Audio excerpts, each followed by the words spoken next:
Hi friends, ಇಲ್ಲಿ chicken gravy ಮಾಡ್ಕೊಳ್ತಾ ಇದ್ದಾರೆ ಅತ್ತಿಗೆ ನಂದು. ಹಾಗೆ ಅದಕ್ಕೆ ಏನೆಲ್ಲ ಬೇಕಂತ ಹೇಳ್ತೇನೆ. ಇಲ್ಲಿ ಒಂದು 2 ಕಿಲೋ ಚಿಕನ್, 2.5 ಇರ್ಬೋದೇನೋ, ಅಷ್ಟಕ್ಕೆ ಇಷ್ಟು ಮೆಣಸು ತೊಗೊಂಡಿದ್ದಾರೆ ಅವರು. ಆಮೇಲೆ ಇಲ್ಲಿ ಗರಂ ಮಸಾಲ ಎಲ್ಲ ಸ್ವಲ್ಪ ಎಣ್ಣೆ ಹಾಕಿ ಫ್ರೈ ಮಾಡ್ಕೊಳ್ತಾ ಇದ್ದಾರೆ. ಚಕ್ಕೆ, ಲವಂಗ, ಏಲಕ್ಕಿ, ಮೊಗ್ಗು, ಆಮೇಲೆ ಜೀರಿಗೆ, ಕಸಕಸೆ, ಬಡೆ ಸೊಪ್ಪು ಅದೆಲ್ಲ ಫ್ರೈ ಮಾಡಿ, ಅಂದರೆ ಅವರೇ ಹೇಳಿದ್ದಿತ್ತು. ಆದರೂ ಸ್ವಲ್ಪ ಗ್ರೈಂಡರ್ದು ಸೌಂಡಿಗೆ ಅವ್ರು ಮಾತಾಡಿದ್ದು ಕೇಳ್ತಾ ಇರಲಿಲ್ಲ. ಹಾಗಾಗಿ ನಾನು ವಾಯ್ಸ್ ಕೊಡ್ತಾ ಇದ್ದೇನೆ. ನೋಡಿ, ಏಲಕ್ಕಿ, ಚಕ್ಕೆ ಅದನ್ನೆಲ್ಲ ಹಾಕ್ಕೊಳ್ತಾ ಇದ್ದಾರೆ. ಅವರು ನೋಡಿ, ನಾನು ಸಹ ಸೇಮ್ ಮಾಡ್ತೇನೆ, ಆದರೆ ಟೇಸ್ಟ್ ಡಿಫ್ರೆಂಟಾಗಿ ಬರ್ತದೆ. ಅವರು ಮಾಡಿದ್ದು ತುಂಬ ಟೇಸ್ಟಾಗಿ ಬರ್ತದೆ ಗ್ರೇವಿ. ಹಾಗೆ ತುಂಬ ಜನ ಸಹ ಕೇಳ್ತಾಯಿದ್ರು, ನನ್ನ ಫ್ರೆಂಡ್ಸ್, ಅಂದರೆ ಅವ್ರದ್ದು ರೆಸಿಪಿ ಎಲ್ಲ ಟೇಸ್ಟ್ ನೋಡಿದವರು, ಒಮ್ಮೆ ಅವರು ಮಾಡಿದ್ದ ಗ್ರೇವಿದು ರೆಸಿಪಿ ಹಾಕಿ ಅಂತ. ಹಾಗಾಗಿ ನಾನು ಇದನ್ನು ಹಾಕಿದೆ. ನೋಡಿದ್ರಲ್ಲ, ಗರಂ ಮಸಾಲೆದು ಸಾಮಾನೆಲ್ಲ ಹಾಕಿದ್ದಾರೆ ಅವರು. ಅದಕ್ಕೆ ಸ್ವಲ್ಪ ಎಣ್ಣೆ ಹಾಕಿ ಅವರು ಫ್ರೈ ಮಾಡ್ಕೊಳ್ತಾರೆ. ಇದ್ರ ಜೊತೆಲೇ ಅವರು ಸ್ವಲ್ಪ ಜೀರಿಗೆ, ಕಾಳುಮೆಣಸು, ಕೊತ್ತಂಬರಿ, ಆಮೇಲೆ ಸ್ವಲ್ಪ ಕಸಕಸೆ, ಆಮೇಲೆ ಸೋಂಪಿನ ಕಾಳು ಅದೆಲ್ಲ ಹಾಕ್ತಾರೆ.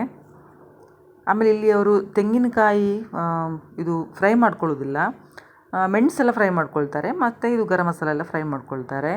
ಆಮೇಲೆ ಬೆಳ್ಳುಳ್ಳಿ ಸಹ ಅವರು ಹಸಿ ಬೆಳ್ಳುಳ್ಳಿ ಹಾಕ್ತಾರೆ, ಒಮ್ಮೊಮ್ಮೆ ಫ್ರೈ ಮಾಡಿ ಹಾಕ್ತಾರೆ. ಇವತ್ತು ಹಸಿ ಬೆಳ್ಳುಳ್ಳಿ ಹಾಕಿದ್ದಾರೆ ಅವರು. ಇದು ಕೋರಿ ರೊಟ್ಟಿಗೆ ಸಹ ಒಳ್ಳೆದಾಗ್ತದೆ, ರೈಸಿಗೆ ಸಹ ಒಳ್ಳೆಯದಾಗ್ತದೆ, ದೋಸೆ, ಇಡ್ಲಿಗೆ ಸಹ ಒಳ್ಳೆ ಕಾಂಬಿನೇಷನ್ ಅಂತೇಳಿ ಹೇಳ್ಬೋದು. ನಾನು ನಿಮ್ಗೆ ಯಾವಾಗಲೂ ಹೇಳ್ತಾ ಇರ್ತೇನಲ್ವ, ಅವರು ಮಾಡಿದ ಗ್ರೇವಿ ತುಂಬ ಒಳ್ಳೆಯದಾಗ್ತದೆ ಅಂತೇಳಿ. ಅದು ಸ್ವಲ್ಪ ಪರಿಮಳ ಬರಲಿಕ್ಕೆ ಸ್ಟಾರ್ಟ್ ಆಗ್ತದಲ್ಲ, ಅಷ್ಟು ತನಕ ಇದನ್ನು ಫ್ರೈ ಮಾಡ್ಕೊಳ್ಬೇಕಾಗ್ತದೆ. ಇದಕ್ಕೀಗ ನೋಡಿ, ಇಲ್ಲಿ ಕೊತ್ತಂಬರಿ ಎಲ್ಲ ಆ್ಯಡ್ ಮಾಡ್ಕೊಂಡಿದ್ದಾರೆ. ಹಾಗೆಯೇ ಗ್ರೈಂಡರಲ್ಲಿ ಮಸಾಲೆ ಸಹ ಅವರು ಹಾಕಿದಾರ ಜೊತೆಲಿ ಇದು ಗರಂ ಮಸಾಲೆ ಸಹ ಹಾಕಿ ಗ್ರೈಂಡ್ ಆಗ್ತಾ ಉಂಟು ಒಂದು ಕಡೆ ಮಸಾಲೆ. ಇನ್ನೊಂದು ಕಡೆಯಲ್ಲಿ ಚಿಕನ್ ಬೇಯಿಸಲಿಕ್ಕೆ ಅಂತೇಳಿ ಈರುಳ್ಳಿ ಮತ್ತು ಟೊಮೆಟೊ ಎಲ್ಲ ಕಟ್ ಮಾಡಿ ಇಟ್ಟಿದ್ದೇವೆ ನಾವೇ. ನಾನು ಮತ್ತು ವೈಭವಿ ಎಲ್ಲ ಕಟ್ ಮಾಡಿ ಕೊಟ್ಟದವರಿಗೆ. ಇಲ್ಲಿ ಎಣ್ಣೆ ಬಿಸಿ ಮಾಡಿದ ನಂತರ ಅವರು ಈರುಳ್ಳಿ ಹಾಕ್ಕೊಳ್ತಾ ಇದ್ದಾರೆ. ನಾವಾದರೆ ಕರಿ ಲೀವ್ಸ್ ಎಲ್ಲ ಹಾಕ್ತೇವಲ್ಲ, ಅವರು ಕರಿ ಲೀವ್ಸ್ ಹಾಕೋದಿಲ್ಲ ನೋಡಿ. ಈರುಳ್ಳಿ ಚೆಂದ ಫ್ರೈ ಮಾಡ್ಕೊಳ್ತಾರೆ ಎಣ್ಣೆಯಲ್ಲಿ. ಅದರ ನಂತರ ಟೊಮೆಟೊ ಸಹ ಅದರಲ್ಲಿ ಹಾಕಿ ಫ್ರೈ ಮಾಡ್ಕೊಳ್ತಾರೆ. ಅದು ಒಳ್ಳೆ ಪೇಸ್ಟ್ ಥರ ಆಗಬೇಕು, ಅಷ್ಟರ ತನಕ ಅವರು ಫ್ರೈ ಮಾಡ್ತಾನೆ ಇರ್ತಾರೆ. ಅದರ ನಂತರ ಅದರ ಚಿಕನ್ ಹಾಕಿ, ಉಪ್ಪು ಹಾಕಿ, ಸ್ವಲ್ಪ ಅರಿಶಿನ ಹಾಕಿ ಬೇಯಿಸ್ಕೊಳ್ತಾರೆ.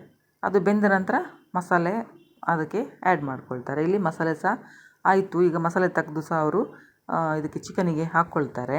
ಇದು ಚಿಕನ್ ಸಹ ಬೆಂದಿದೆಯಲ್ಲ, ಹಾಗಾಗಿ ಮಸಾಲೆ ಸಹ ಆ್ಯಡ್ ಮಾಡಿದರು. ಇನ್ನು ಗ್ರೈಂಡರ್ ತೊಳೆದದ್ದು ನೀರು ಸಹ ಅದಕ್ಕೆ ಆ್ಯಡ್ ಮಾಡ್ತಾರೆ. ತುಂಬ ದಪ್ಪ ಮಾಡೋದಿಲ್ಲ. ಮೇನ್ ಅಂತೇಳಿ ಇದು ಕುದಿ ಬಂದ ನಂತರ ಅವರು ಒಂದು ಕಡಿ ತೆಂಗಿನಕಾಯಿದು ಹಾಲು ತೆಗೆದು ಅದಕ್ಕೆ ಆ್ಯಡ್ ಮಾಡ್ತಾ ಇದ್ದಾರೆ ಇಲ್ಲಿ. ಅದು ತುಂಬ ಟೇಸ್ಟ್ ಕೊಡುವಂಥದ್ದು, ಅಂದರೆ ತೆಂಗಿನ ಹಾಲು ನಾವು ಆ್ಯಡ್ ಮಾಡ್ತೇವಲ್ಲ, ಅದು ಸ್ವಲ್ಪ ರಿಚ್ ಟೇಸ್ಟೇ ಕೊಡ್ತದೆ ಅಂತೇಳಿ ಹೇಳ್ಬೋದು.